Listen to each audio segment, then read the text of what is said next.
Hello all. This is Fadela Shaib speaking to you from WHO headquarters in Geneva and welcoming you to our global COVID-19 press conference today, Tuesday, 5th January, our first press briefing of 2021. I'm sorry for the delay and thank you for your patience. The focus today will be on COVID-19, but we will also brief you on the outcome of today's virtual meeting of SAGE, the Strategic Advisory Group of Experts on Immunization. We will be joined by a special guest, the SAGE chair that Dr. Tedros will introduce. Present in the room are WHO Director General Dr. Tedros, Dr. Mike Ryan, Executive Director, Health Emergencies, Dr. Maria von Kerkhoff, Technical Lead on COVID-19, Dr. Bruce Aylward, Special Advisor to DG and Lead on ACT Accelerator, Dr. Mariangela Shimao, Assistant Director General, Access to Medicines and Health Products, Steve Solomon, Principal Legal Officer, Dr. Joachim Hombach, SAGE Secretariat. Joining us remotely are Dr. Soumya Swaminathan, Chief Scientist, Dr. Kate O'Brien, Director, Immunization, Vaccines and Biological. Welcome all. Simultaneous interpretation is provided in the 6 UN languages, plus Portuguese and Hindi. And now, without further ado, I will hand over to Dr. Tedros for his opening remarks. Dr. Tedros, the floor is yours. Thank you, Fadila. Good morning, good afternoon, and good evening. Wherever you are, I wish you a Happy New Year. In our first briefing of 2021, I want to take a quick step back and tell you what's going to be coming up in the next few weeks. The pandemic is still a major public health crisis. We're in a race to save lives, livelihoods, and end this pandemic, and I will share more on that shortly. However, WHO is not just fighting the pandemic. We're fighting numerous disease outbreaks across the world, picking up and analyzing hundreds of potential signals every week. And our work goes far beyond emergencies. We work to improve human health in all its aspects, from birth to old age. As shown in the past year, WHO is working day and night to accelerate science, provide solutions to challenges on the ground, and build global solidarity. This is as important for tackling the pandemic as it is for getting essential services back up and running again. From preventing mothers and their children dying in childbirth to tackling silent emergencies like antimicrobial resistance and mental health, to the prevention, screening, and control of HIV, TB, malaria, and neglected tropical diseases. This month, for example, is Cervical Cancer Awareness Month, where WHO is working with partners around the world to accelerate the first global health strategy for the elimination of a cancer. We have learned a lot in the last year, not least that health is an investment in overall development, critical for thriving economies and a key pillar of national security. Health cannot be an afterthought when we have an emergency. We must ensure truly integrated primary healthcare systems that effectively prevent, screen, and treat infectious diseases and non-communicable diseases like diabetes, cancer, and heart and lung disease. The latter collectively lead to the deaths of more than 40 million people every year. The COVID-19 pandemic has shown us once again how a new infectious virus puts those with underlying conditions at highest risk of dying. And those countries that have high numbers of people with health conditions put extra stress on the health system. And we must work with those focused on the climate crisis, which directly impacts health. Ultimately, we need to invest in preparedness and surveillance to stop the next pandemic and ensure that everyone has access to quality health services. In the year ahead, scientists and public health experts from inside and outside WHO will continue to work with us to break down the latest science and innovations and putting forward solutions so that we can build back greener and stronger health systems. My one hope is that there is less politicking about health in the year ahead. We have entered a new phase of the pandemic where solidarity is needed like never before. We are in a race to save lives right now, and as my colleague, Dr. Mike Ryan, said back in March last year, it's important in any crisis to act fast and have no regrets. Case loads are so high in several countries that hospitals and intensive care units are filling up to dangerous levels. For some countries, during the recent holiday period and cold weather, people mixed indoors more, which we know is riskier and will have consequences. New variants, which appear to be more transmissible, are exacerbating the situation. We call on all countries to increase testing and sequencing of the virus so that we can monitor and respond effectively to any changes. Ultimately, countries have to consider their epidemiological situation and take appropriate measures based on the data. It's a tough balancing act, but ultimately saving lives, protecting health workers, and health systems must come first. I know it's tiring, but it's many times worse for those working or being treated in an overcrowded hospital or for people who have had their cancer treatment postponed. So we must act for the most vulnerable that need help right now, as well as minimizing contacts in this critical period. Governments must support people who have to isolate or quarantine. Just as governments have generated stimulus to keep economies going, it's important to find innovative ways to offer people the chance to isolate safely away from others. To break chains of transmission, we must identify and find those who are infected, provide the care they need, and help them truly isolate safely. We are in a race to prevent infections, bring cases down, protect health systems, and save lives, while rolling out highly effective and safe vaccines to high-risk populations. This is not easy. These are the hard miles we must tread together. But if we act together, we can win both races and get ahead of the virus, while also limiting the opportunity for the virus to mutate further and threaten the health tools we currently have. Last week, WHO issued its first emergency use listing for a COVID-19 vaccine, the Pfizer-BioNTech vaccine. And yesterday, it was also encouraging to see the AstraZeneca vaccine rollout begin in the first country. 1 year on from WHO issuing its first disease outbreak news report about this virus, more than 30 countries have started vaccinating their high-risk populations with various COVID-19 vaccines. The scientific community has set a new standard for vaccine development. Now, the international community must set a new standard for access.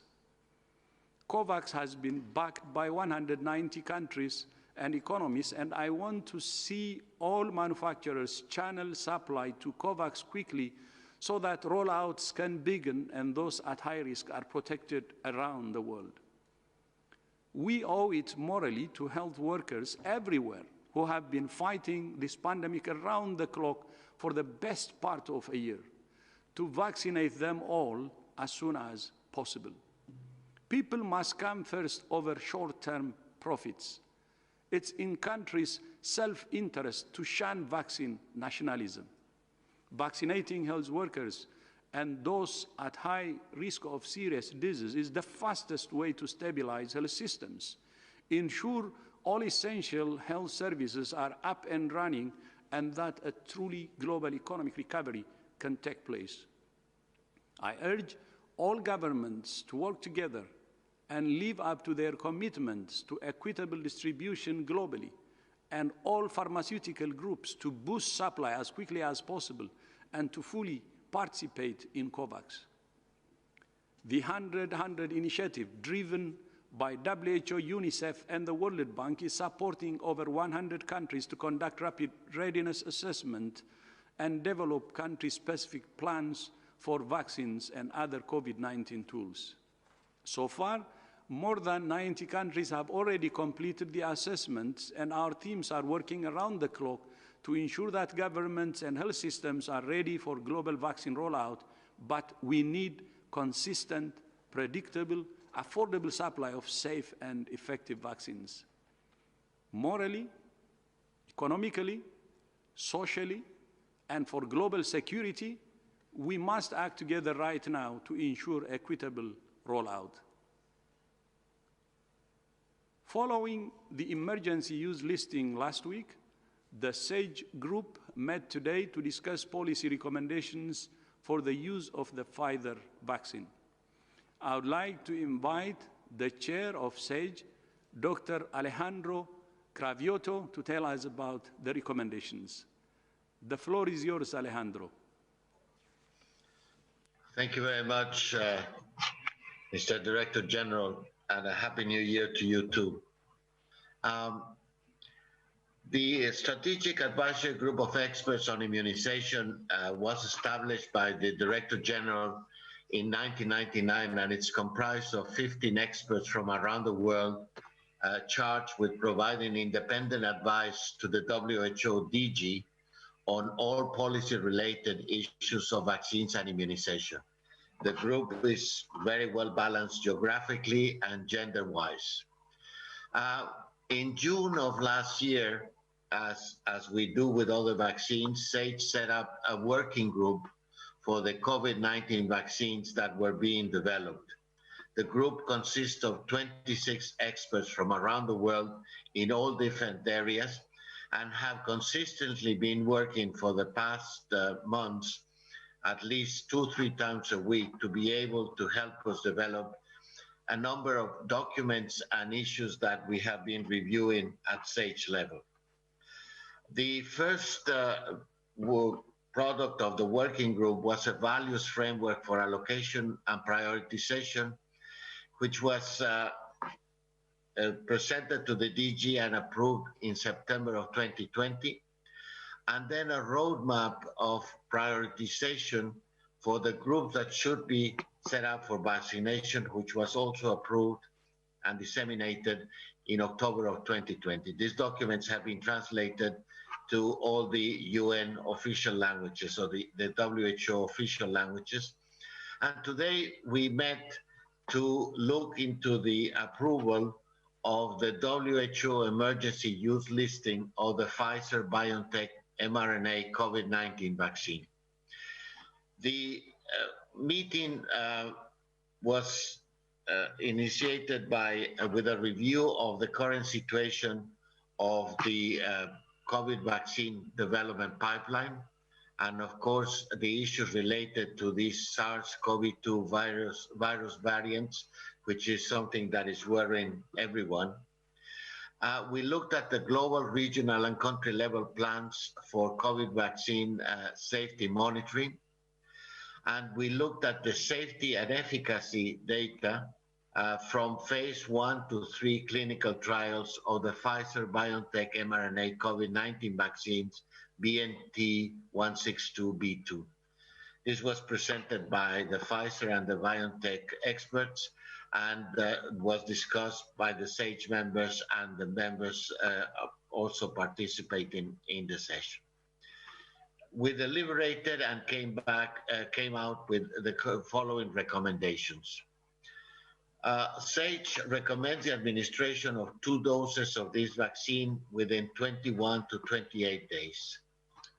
While we acknowledge the absence of data on safety and efficacy after 1 dose beyond the 3-4 weeks studied in the clinical trials, SAGE made a provision for countries in exceptional circumstances of vaccine supply constraints and epidemiologic settings to delay the administration of the 2nd dose for a few weeks in order to maximize the number of individuals benefiting from a 1st dose.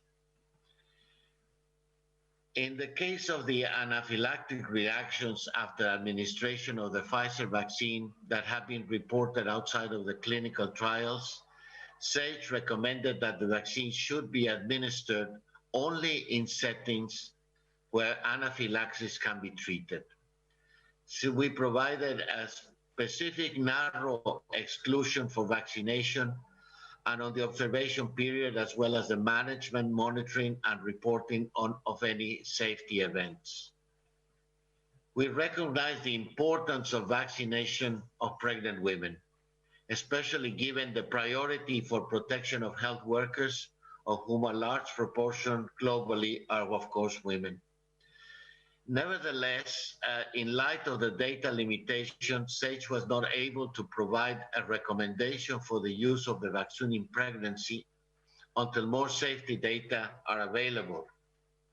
However, we made a provision for situations where a benefit of vaccination of a pregnant woman outweighs the potential risks, such as health workers at high risk of exposure. We have done this before for other vaccines, as the use of the Ebola vaccine in the Democratic Republic of Congo before.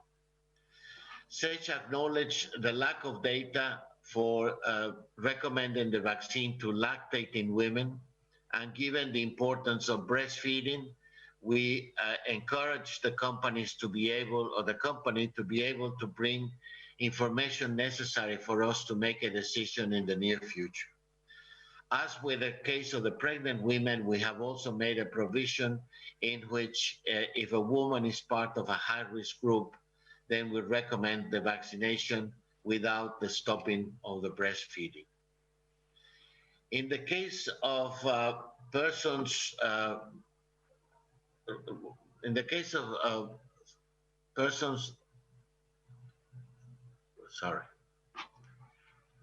SAGE recommends that COVID vaccination be offered regardless of a person's history of asymptomatic or symptomatic SARS-CoV-2 infection. Available data currently indicate that symptomatic reinfection within 6 months after an initial infection is rare. Thus, in the context of limited vaccine supply, persons with a PCR documented SARS-CoV-2 infection in the preceding 6 months may choose to delay vaccination until near end of this time period. This would encourage the use of the vaccines for other people who have not been exposed to the virus and thus have a much larger portion of the population protected. As noted in the prioritization roadmap, SAGE re-emphasized that national programs should take specific steps to identify groups that are proportionally affected by COVID-19 and those who face health inequities due to social, structural inequities in order to address barriers to vaccination and achieve equitable access to the products. In the current period of very limited supply, preferential vaccination of international travels would counter the principle of equity. Because of this and the lack of evidence to inform whether vaccination reduces the risk of transmission, SAGE currently does not recommend COVID-19 vaccination of travelers unless they are also part of a high-risk group identified within the prioritization roadmap. SAGE recommends the continued post-authorization monitoring of COVID-19 vaccines for effectiveness and safety, and listed multiple specific areas of additional research on COVID-19 vaccines, such as vaccine efficacy, against SARS-CoV transmission, duration of protection, vaccine efficacy against the virus variants, vaccine efficacy and safety in children younger than 16 years old, immunogenicity and safety, and especially co-transmission with other vaccines and vaccine interchangeability.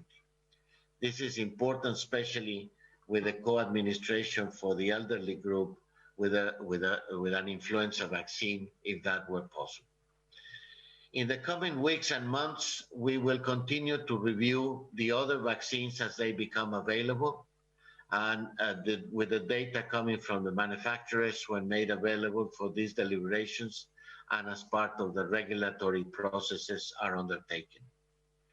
The recommendations have been sent to the DG for approval, and once this has been achieved, then we will publish them in the weekly epidemiological record in a few weeks so that everybody is aware of this first approval of this COVID-19 vaccine. I would leave it there, sir, and see if there are any questions that somebody would like to ask. Thank you very much. Muchas gracias, Alejandro. De nada, señor. Every country needs to row in unison in the same direction to beat this pandemic. Solidarity, multilateralism, and collaboration are key so that we win the race against this pandemic quickly and escape the stormy waters together. Lastly, over the past 24 hours, members of the International Scientific Team on COVID-19 virus origins began traveling from their home countries to China. This was as per arrangements jointly developed between WHO, the Chinese government, and the countries for which the team was meant to travel through on their way to Wuhan. Today, we learned that Chinese officials have not yet finalized the necessary permissions for the team's arrival in China. I'm very disappointed with this news, given that 2 members had already begun their journeys and others were not able to travel at the last minute.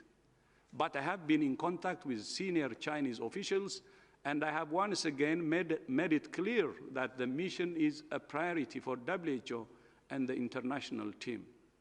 I have been assured that China is speeding up the internal procedure for the earliest possible deployment. We're eager to get the mission underway as soon as possible. I thank you, and once again, Happy New Year. Fadila, back to you. Thank you, Dr. Tedros, and thank you, Dr. Craviotto. I will now open the floor to questions from journalists. I remind you that you need to raise your hand, use the raise your hand icon in order to get in the queue.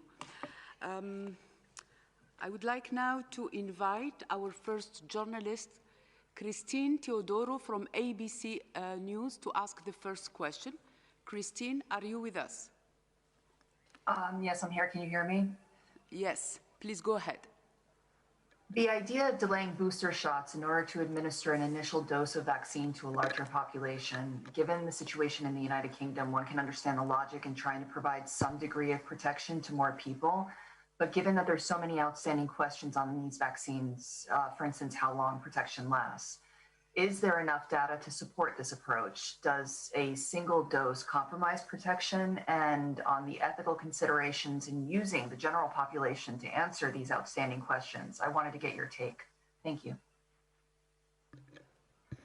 Thank you, Christine. Kate. I would like to invite Dr. O'Brien to take this question. Dr. O'Brien, you have the floor. Thank you. This is clearly an area, and I think everybody realizes that we're operating in a space where the amount of evidence to drive policy decisions is evidence that is evolving. I think what is really important here is to recognize that policymakers are using all of the evidence that is in front of them. And what SAGE was deliberating on today was, I think, what many committees are doing, which is they are weighing the evidence that we do have about the efficacy and the immunogenicity that has derived from clinical trials, where the timing of doses is delivered in a specified timing, against what to do around the possibility and some evidence that shows the possibility that single dose efficacy between the timing of the first and the second dose is quite high. And therefore, in a setting where there is constrained supply, the procedure, the operational procedure about how to use these vaccines really is weighing one risk against a second risk. So one risk is that we are very, very scrupulous about applying the vaccines in the way that they were applied in the clinical trials that generated the evidence on efficacy. And in doing so, we may have some limitation of the number of people who can receive the first dose, depending on how the supply is rolling in. And then the second risk is that if we allow for a broader use of vaccine as first doses, there may be some delay in getting the second dose among some people. So it's really a trade-off of two risks. And I think what we're seeing around the world is different committees are weighing those risks and discussing those risks in different ways. And so what perhaps Alejandro can chime in with a couple of comments as well, but I think there was a very robust discussion within SAGE around the trade-off of these risks. And the recommendation that came out of SAGE was to allow for this somewhat extended interval that went up to a 6-week period in settings where the concern around the epidemiology and the supply, the prediction of supply, but that was allowing for a period of time that was an outer limit in the clinical trials. So I'll turn over to Alejandro and see if he wants to say any more about how the committee was trading off those two risks. I think Kate has explained it as well as it should. I don't think we have anything else to add. In a sense, I think we have to be a bit open to this type of decisions that countries need to make according to their own epidemiological situation. What we need in SAGE is to base our recommendations on hard evidence available to us at the time that we make our decisions. And in this sense, in general, for the use of this vaccine, we do recommend that we use 2 doses with a space interval of 21 to 28 days. However, a country might need to use the vaccine in a different way for many different reasons, and that is something that competes then to a local decision, which goes beyond the recommendations that we're able to make at this moment.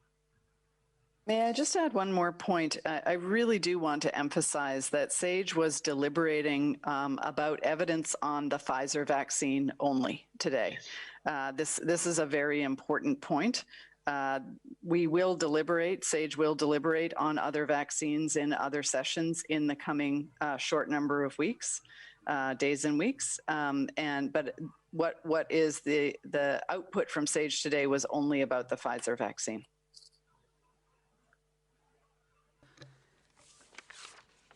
Thank you. I would like now to invite the next journalist. I would like to invite Sophie Mokoena from SABC to ask the next question. Sophie, are you with us? Thank you. I just want to check, in terms of the reports around the variant that was detected in South Africa, we had the Minister or the Secretary of Health in the United Kingdom saying that this variant is more dangerous and there's a possibility that the vaccine will not be able to deal with this problem, or the vaccine will not be effective. Have you investigated that? And the last question too, Dr. Maria van Kerkhoff, you saw the video where you were talking about growing the variant or the virus in the lab, going viral in South Africa. Perhaps you'd want to clarify that. Hi, Sophie. Happy New Year. Thanks for both of those questions. So I'll start with the second part first. So I did address your question also on Twitter because there was some confusion about my statement about growing of the virus. This is part of the process of trying to grow the virus in a lab, in cells, not in humans, to have enough quantity of the virus. It's done under very controlled settings so that you have enough virus to do these experimental studies to look at the potential impacts of what this virus does and means. So it's not growing the virus in humans, it's growing the virus in cells under controlled conditions. So thanks for letting me clarify that. With regards to your first question of the variant that was identified in South Africa, which the South Africans have named the 501Y.V2 variants. And I think it is important that we name these appropriately and we don't call these the South African variant or the UK variant. We need to use the names appropriately because we don't want to stigmatize where these variants have been identified. And that's true for any virus that is identified. With regards to the South African, the variant identified in South Africa, the 501Y.V2, I did clarify that statement with the UK earlier today in terms of the studies that are ongoing. There's no indication that the 501Y.V2 variant has increased transmissibility compared to the UK variant. There are many studies that are underway in South Africa by South African researchers and scientists to look at the circulation of this variant, to look at the transmissibility, looking through epidemiology studies and modeling studies, as well as doing laboratory studies to look at the neutralization studies. So those are ongoing and scientists are working very hard to understand that. But there's no indication that it's more or less transmissible than the variant of concern that was identified in the United Kingdom. So thanks for that question.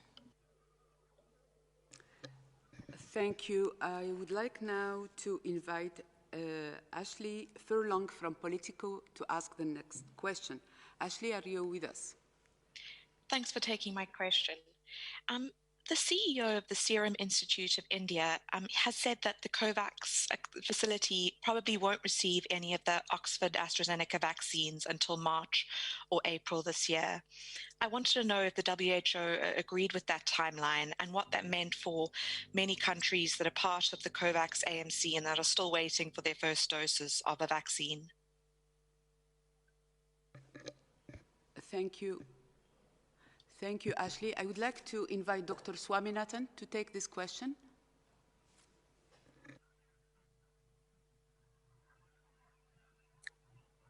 Thank you. The procedure for each of the vaccines as they are developed and to be supplied would be firstly going through the regulatory processes, going through a policy process, and then obviously procurement, distribution, and going into vaccination programs. And just like we just saw, the Pfizer vaccine received an emergency use listing last week from the WHO. Today, there's a recommendation from SAGE, which is a policy recommendation on how this vaccine should be used. And following this, the vaccine can now be procured, distributed across the world in different countries, including through COVAX. As far as Serum Institute is concerned, the COVAX facility has a contract with the Serum Institute for supply of both the AstraZeneca Oxford vaccine as well as the Novavax vaccine. Of course, when that becomes available, it's still in phase 3 clinical trials. And so we expect that this will happen as there is a contract, there is already a deal.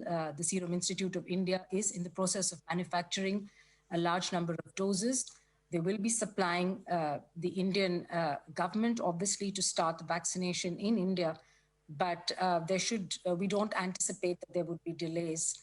They are submitting the dossier for examination for the EUA, EUL, and pre-qualification process later this week. So that's going on under Dr. Mariangela Simão's division. And therefore, I think the February-March timeline is still very much what we're looking at in terms of being able to get that vaccine into COVAX and then distributing it out to the countries. Thank you. Thank you, Dr. Swaminathan. I would like now to invite Imogen Foulkes from the BBC to ask the next question. Imogen? Hi, Fadela. Thanks for taking my question. Can you hear me all right? Very well. Go ahead, Imogen. 2021. It's coming back to the recommendations around the Pfizer-BioNTech.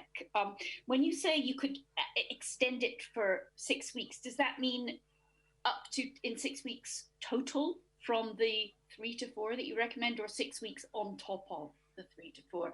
And in addition, is there any risk that delaying or even abandoning the booster could promote vaccine-resistant variant? Thank you, Imogen. I would like to invite Dr. Joachim Hombach, SAGE Secretariat, to take this question. Joachim? Yes, thank you very much for that question. So when we mention 6 weeks, this is actually the spacing between the first and the second dose.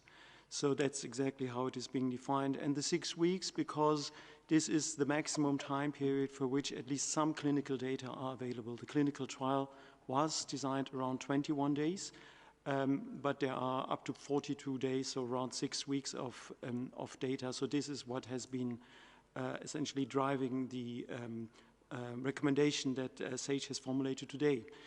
In relation to the emergence of virus variant, I think this is speculative. We, of course, do not know if you administer just one dose, if there is durable immunity, how long it lasts. So there is certainly a high risk of breakthrough infections. But again, this is an area where there is very little data. So we do not see a correlation with the emergence of virus variants, but obviously there would be an increased concern in relation to breakthrough infections or vaccination failures. Thank you. Thank you, Dr. Hombach. I would like now to invite Pamela Mawonda from Uganda Radio. Welcome, Pamela. You have the floor.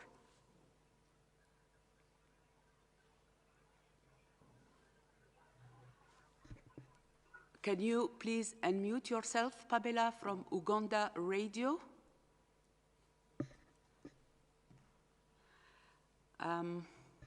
Pamela, we will come back to you later on. I would like now to invite Donato Mancini from Financial Times to ask the next question. Donato, can you hear me?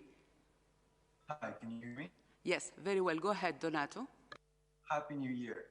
So could you clarify what the maximum time span is for the extended intervals? Is it 6 weeks? Because this is exactly what the EMA is recommending in limited cases, and it's also half of what the UK is doing. And who are these guidelines for, and what are the specific circumstances in which you make sort of allowance for this extended dosing regimen? Thank you, Donato. I will ask again Dr. Hombach to take this question. Yeah, thanks very much for that question. So maybe I'll repeat myself a little bit in relation to my previous answer, but the recommendation is to administer the second dose within 21 to 28 days. And this is the label recommendation, and this is where the bulk of the clinical data have been generated. There's always some variation, and so and there have been spacing in the clinical trial up to 14 days, and so this is where we have been setting the boundaries. The JCVI, which is the recommending body of the UK, has given more flexibility up to 12 weeks in consideration of the specific circumstances that the country is currently facing, which Dr. O'Brien explained already earlier today. So we feel that we need to be grounded in evidence in relation to our recommendations, but totally acknowledge that countries may see needs and in order to be even more flexible in terms of the administration of the second dose. But it is important to note that there is very little data that underpin this empiric data from the trials that underpin this type of recommendation. Thank you. Thank you, Dr. Humbach. Kate O'Brien would like to add some elements. Kate, can you hear me? Yes, thank you. I want to add a couple of things here. I think we have to emphasize the need for additional evidence because there is no recommending body. There is no entirety of the evidence that tells us the clear and full answer to these policy questions. And this is the nature of policy making, is that we must make recommendations based on imperfect data. And any particular group of people in a particular setting of epidemiology and disease transmission are going to collectively come to sometimes exactly the same decision of weighing the risks and the benefits, and sometimes some adjustments to those decisions in one particular country, another particular country, with different environments that they're making those in. For WHO, we're making recommendations that are broad underpinnings for all countries around the world. And so the SAGE in this particular decision fully recognize that the decisions that are being made, the recommendations that are being made are interim, and that we will continue to update those recommendations as more evidence accrues, and we will point to the data that is making those adjustments. So I really want to emphasize the need for ongoing generation of evidence and ongoing research. And depending on what different countries do, that evidence will come on extended intervals or on shorter intervals.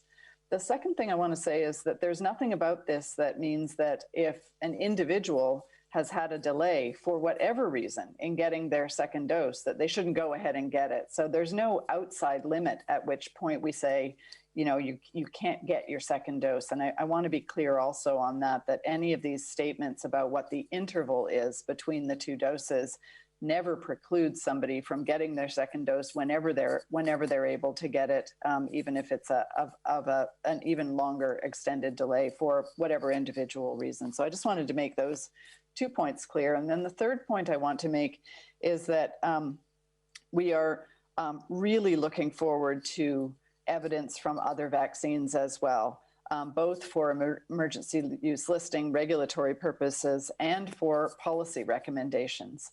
And the evidence that is used for regulating a vaccine and the evidence for policy making are not always the same sets of evidence. The policymakers do really have to take into consideration the actual operational, on the ground, real life circumstances where practitioners, nurses, doctors, other types of vaccinators, depending on the country, have to make a decision about an individual who's right in front of them. So we try as best we can to give clear recommendations that would guide an individual decision for an individual patient. Thank you, Dr. O'Brien. I would like now to invite Emma Farge from Reuters to ask the next question. Emma? Yes. Good afternoon. Hello. I was wondering about the wastage of some of the Pfizer vaccines that we've been hearing about in some countries. Some of them, after they've been cooled, have actually been thrown away for lack of demand. How widespread is this? Does the WHO have a view on it? And what should be done to avoid wasting these precious vaccines? Thank you, Emma. Interesting question. Dr. O'Brien? We are in the very early days of, for every country, of rolling out vaccine. There have been hundreds and hundreds of vaccine introductions, in fact, thousands of vaccine introductions that have taken place around the world over the past 5 years, 10 years, 20 years. The amount of attention that is being paid, of course, and justifiably so, to the introduction of these vaccines is like no attention that has ever been paid to vaccine introductions before. The pace with which and the complexity of actually standing up these vaccine programs is very high. They're in age strata that we don't normally do really big, broad rollout of vaccines, and we have programs that are much more able and experienced at rolling out in infants and in teenagers. Especially with the Pfizer vaccine with an ultra cold chain, with the supply constraints, and therefore really identifying who needs to be vaccinated. So I think it's extremely important to recognize, as we've been saying, that getting to the efficacy results and developing these vaccines and getting to the efficacy results, I think the analogy we've used before that has been put out there is like building base camp at Mount Everest, but actually getting to delivery of this vaccine and all of the people who need it is the real climb to the peak of Everest. So we're really in this space where we know that the delivery challenges are substantial, and the attention, the time, the training, the funding, the planning that needs to happen to operationally roll out these vaccines in a way that is as highly efficient and is going at speed are real areas of tension. And I think we're seeing those growing pains and those learning roots in these very early rollout countries. So what is most important here is that whatever is happening in countries and where we're hearing about the difficulties of delivery is that we're learning from those as quickly as possible. And we're learning about what are the ways in which we can avoid some of these pitfalls as we move forward, and especially as we move forward in an ever broader number of countries in a very, very rapid pace. So we don't have a full handle on the quantification of the magnitude of these problems, and we very much welcome the transparency of countries to describe and explain what is going right and what's going wrong, because unless we can understand what's going wrong, it's very hard to course correct from things that you can't see, can't measure, or can't understand. So I think this is I would say, unfortunately, a bit of an expected part of the challenges. But it's if we look back at what experts around the world in all countries have been saying is nobody expected this to be easy. And I think we're starting to see where some of those road bumps are and where we need to make adjustments. Thank you, Dr. O'Brien. I would like to invite Dr. Simao to answer also this question. It's a piece of information, because as we did the emergency use listing of the Pfizer vaccine, we also did the emergency use listing of 2 syringes. Because it's a very complex vaccine. You already heard about that because of the ultra cold chain, the logistics challenges, and so on. But it also needs to be, it's a 0.3 ml injection. So we have pre-qualified 2 of these 0.3 ml syringes. So this will help to decrease wastage if it's happening. But I also want to say something about that we have a front runner, which was the Pfizer vaccine, but we have other vaccines being assessed now by WHO, right? We have received, when we launched the expression of interest in October last year, it's already last year, we have received 15 expression of interest, 13 were accepted. 2 of them were not accepted because they were not yet on phase 2B or phase 3. And since then, we did list the Pfizer vaccine. We have 2 other dossiers being assessed as we speak, and we are expecting 3 additional dossiers from other vaccine producers during the month of January. So we have in our hands right now a limited number of a complex vaccine with a high efficacy, right? But we will have more vaccines coming up in the months of February and March this year. Thank you. Thank you. Dr. Ryan? Yeah, just maybe to add from an operations point of view, and I very much agree with what Kate said, but right around the world, we have already stressed understaffed and underfunded public health, primary health care, immunisation services who've been in the front line for the last year trying to deal with surveillance and testing and contact tracing and quarantine. These same frontline public health services now have to absorb the job of doing the vaccination as well as part of the broader public health service.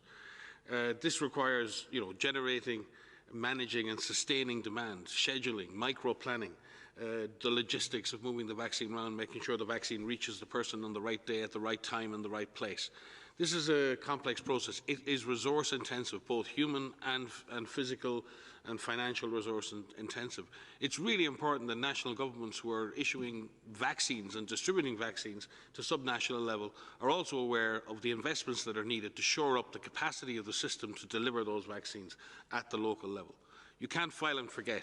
You can't dispatch and forget. You have to drive and follow each vaccine right into the arm of the person who has to get it. We've learned that in polio. I'm looking across here at Bruce and many other measles and other diseases. And you've got to follow that chain of quality and efficiency, as Kate said, right the way down through that chain in the system. And quite frankly, and many countries may have been overconfident in their ability to do that and have made some assumptions about their capacities that may not have existed. WHO is working very closely, and Kate may or Joachim or others may come in on this, working very closely with 100 countries now on their micro-planning. Because as part of COVAX, one of the requirements of being part of COVAX is to work on that very process of delivering the vaccine, enabling successful vaccination.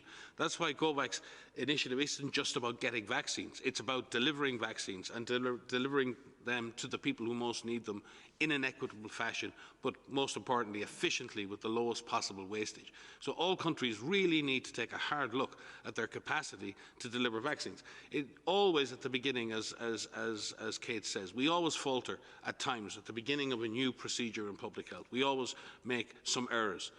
The question is not making the errors. The issue is not learning from those errors and not extrapolating from those errors and realizing that our systems are probably not strong enough right now to deliver this vaccine as efficiently as we would like, and we need to invest. And WHO is doing that with our partners in COVAX, with our partners in immunization programs around the world. But those immunization programs need the resources, they need the support, they need the man and woman power to do this. Thank you. Dr. Edward? A quick point on the last part of the question that was asked was about how do you avoid wastage, right? And the single best thing we can do is the planning right up front. And Mike was alluding that a little bit, and Kate isn't blowing her own horn on this, but the WHO and UNICEF teams with others have done a fabulous job of putting together guidance for countries on the complex process of national vaccine deployment plans. And there's been an aggressive program of work going on since the middle of November to help every one of the countries in the world with the weakest systems to be able to identify and address the obstacles and blockages they might have right now. Because, the motto that's sort of quietly behind the whole rollout of the vaccine is no dose lays idle. That's the motto everybody's working toward. So the single most important part of it has been that advanced planning, capacity building, training, et cetera, everything that Mike referred to, and which has been a huge intensive part of the rollout work already, even before the vaccines hit the ground. Some countries, as you may have heard in the press, are already, people are reporting on the simulation exercises they're doing to make sure that they aren't wasting those doses and they're getting those into people as rapidly as possible, because quite frankly, these are going to save lives if they get to the people who are most vulnerable and most high risk of dying, if we can get them into them now. And then this comes back to the point the Director General is making. We have a lot of countries increasingly ready. We need the vaccines to be able to get these into those people. And that's why we went out with a donation policy from the COVAX facility 2 weeks weeks ago, so that countries with many doses and access to many doses could provide those to some of the most vulnerable countries that need them. And as well, why we're trying to fast track the deals that are still outstanding with manufacturers to try and make sure we have the products we need to take advantage of the readiness work that's been done. Thank you all. I would like now to invite IFP Robin Miller to ask the next question. Robin, can you hear me?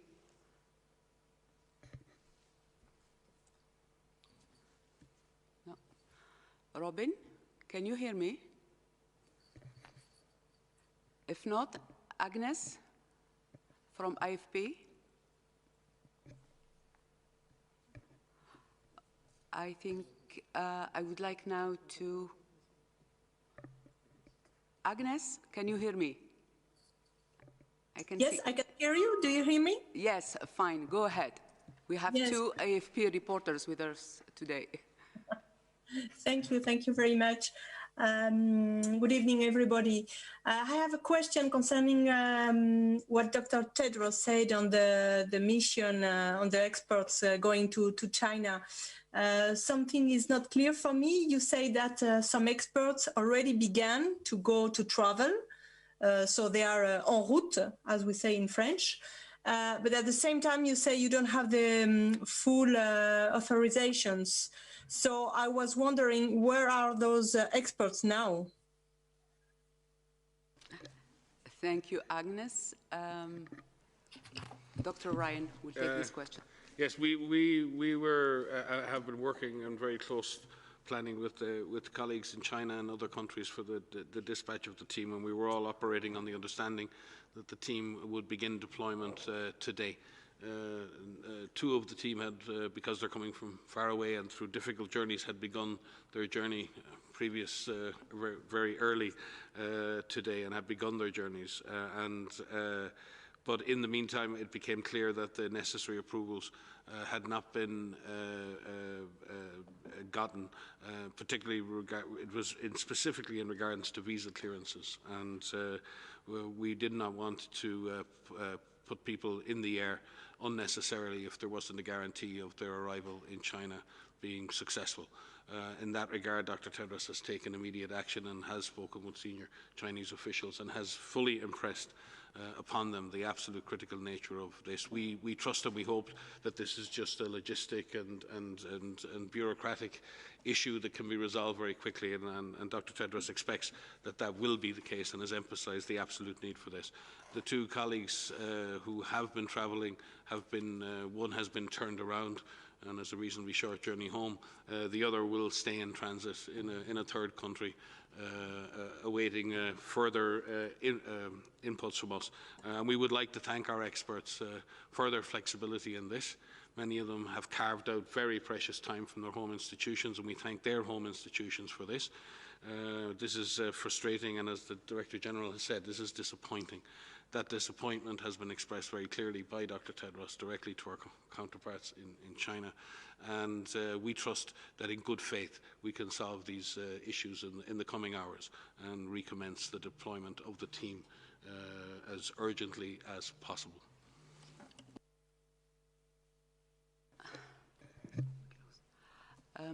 Thank you, Dr. Ryan. We have gone over 1 hour since we started this press conference, so I would like to invite Dr. Tedros for final comments. Over to you, Dr. Tedros. No, thank you. Thank you, Fadila, and thank you all who have joined today. I think some of you have complained about a delay in our, starting the presser, so apologies for that. We will improve. But thank you for joining, and Happy New Year again, and see you in our upcoming. Thank you, Dr. Tedros and Dr. Cravioto and colleagues for your participation. We will be sending the audio file and DG remarks just after this press conference. The full transcript will be available tomorrow on the WHO website. If you have any follow-up question, please do send an email to mediainquiries@who.int. The press briefing is now closed. Thank you.